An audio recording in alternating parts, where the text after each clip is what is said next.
ইরানের সঙ্গে শত্রুতা করার পরিণতি হিসাবে যুক্তরাষ্ট্র আর ইসরায়েলের জন্য কি যে ভয়াবহ দুর্গতি অপেক্ষা করছে তাই যেন মাত্র 2 মিনিট 13 সেকেন্ডের ভিডিওতে দেখিয়ে দেওয়া হলো।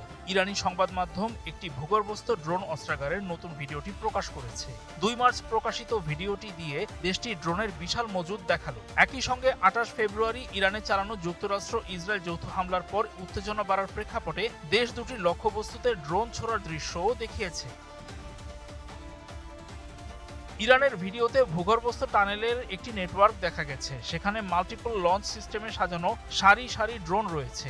স্থাপনাটির দেয়ালে ইরানের পতাকা এবং সদ্য প্রয়াত সর্বোচ্চ নেতা আয়াতুল্লাহ আলী খামেনির বড় বড় ছবি টাঙানো দেখা গেছে।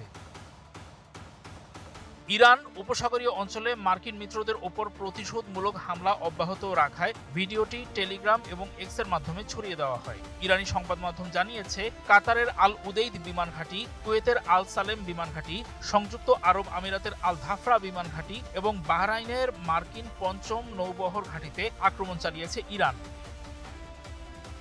পরবর্তীতে সংযুক্ত আরব আমিরাতের একটি ফরাসি নৌ স্থাপনা এবং সাইপ্রাসের ব্রিটিশ RAF আকৃতিরই ঘাঁটিতেও আরও এক দফা হামলার খবর পাওয়া গেছে, যা সংশ্লিষ্ট দেশগুলোর কর্মকর্তাদের মাধ্যমে নিশ্চিত করা হয়েছে।